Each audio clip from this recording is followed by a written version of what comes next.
Le malaise des instits, c'est le sujet que nous évoquons ce soir avec notre invité Christian Bellinguet du SNUIPP 31, le syndicat d'enseignants du premier degré. Bonsoir, merci d'être là. La semaine dernière, une descente au flambeau a été organisée à Toulouse contre la réforme de la formation des enseignants. Je rappelle que cette réforme en cours de mise en place prévoit à terme que les enseignants soient recrutés au niveau Master 2, c'est-à-dire Bac plus 5. Déjà, concrètement, qu'est-ce que ça change ? Disons qu'aujourd'hui, nous avons une formation véritable d'abord, c'est-à-dire que nous ne cessons de dire depuis près de 2 ans maintenant au ministre et au gouvernement que enseigner, ça s'apprend, c'est un métier qui s'apprend.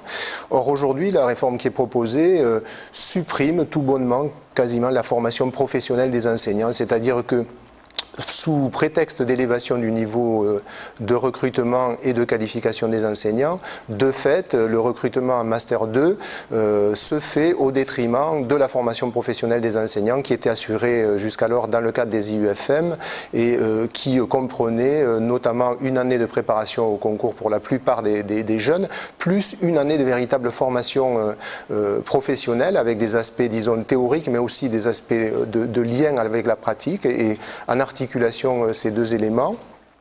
Cette année se faisait dans le cadre d'une année de fonctionnaires stagiaires, donc ça permettait aussi aux jeunes issus de tous les milieux sociaux d'accéder, disons, à nos métiers.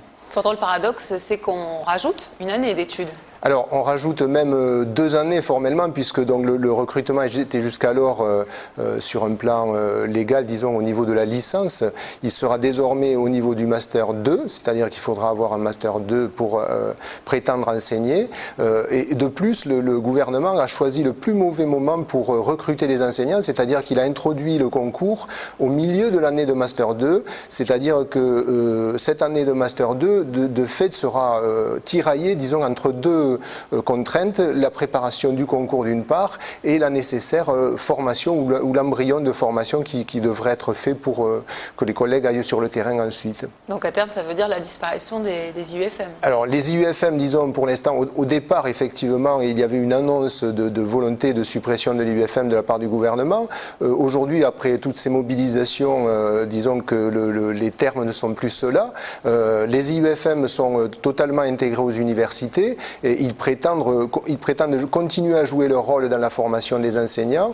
Ce qu'il y a aujourd'hui, c'est qu'effectivement, ce sont les universités qui sont maîtresses d'œuvre de la formation à part entière au niveau de la formation initiale et l'institution éducation nationale qui assurera la formation dite continue ou continuée des enseignants. Et aujourd'hui, de fait, ce qui est alarmant, c'est que nous allons avoir des étudiants, certes avec un haut niveau théorique, peut-être disciplinaire dans certains cas, qui vont pouvoir être en présence d'une classe après leur Master 2 sans jamais avoir vu d'élèves auparavant. Alors on imagine mal ça pour un médecin ou un chirurgien. Bon, pour nous jusqu'alors c'était pas pensable non plus. On pourrait aujourd'hui, puisqu'il y a des stages qui sont facultatifs dans le cadre du Master, mais on peut imaginer que des enseignants arrivent dans la première année dite de stagiarisation, dans la nouvelle formule, après le Master 2 et après le concours, sans avoir vu d'élèves ou en ayant vu très peu de toute façon. Et dans tous les cas, cette formation professionnelle cet embryon, disons, qui serait maintenu, se ferait après le recrutement et dans un cadre qui, effectivement, recule l'entrée dans la carrière pour les jeunes enseignants. Alors l'autre sujet du jour, c'est aujourd'hui le ministre de l'Éducation nationale, Luc Châtel, a annoncé la tenue d'états généraux sur la sécurité à l'école en avril. On a l'impression que le primaire est un peu moins touché par ces problèmes-là. Effectivement, nous n'avons pas les mêmes difficultés, disons, au niveau des écoles. L'école reste le service public de proximité par excellence, je dirais, c'est-à-dire dans un moment où il y a parfois des difficultés dans certains quartiers pour garder la présence des services publics. L'école publique reste un lieu où les parents sont très présents, où peuvent espérer une écoute. Il y a un dialogue qui s'établit la plupart du temps. Bon, ce qu'on peut dire sur cette question de la violence, c'est que les paramètres sont multiples et on ne peut pas traiter cette question-là sur un plan sécuritaire uniquement.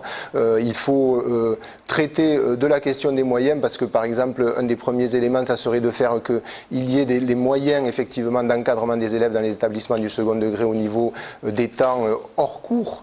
Il faudrait également que autour de l'école, les difficultés sociales qui de toute façon percutent l'école puissent être prises en charge autrement, et les questions comme le chômage ou la ghettoisation de certains quartiers jouent beaucoup. La mixité sociale, il est important aujourd'hui, par exemple, de renouer avec une politique de mixité sociale dans certains établissements. Et pour ça, il faut effectivement une politique qui prend à bras le corps tous ces éléments. Mais pour nous, effectivement, il est hors de question d'avoir une approche disons, sécuritaire sur cette question-là. Voilà. Eh bien, merci Christian Belinguet pour vos réponses. Je rappelle que vous êtes secrétaire départemental du SNUIPP.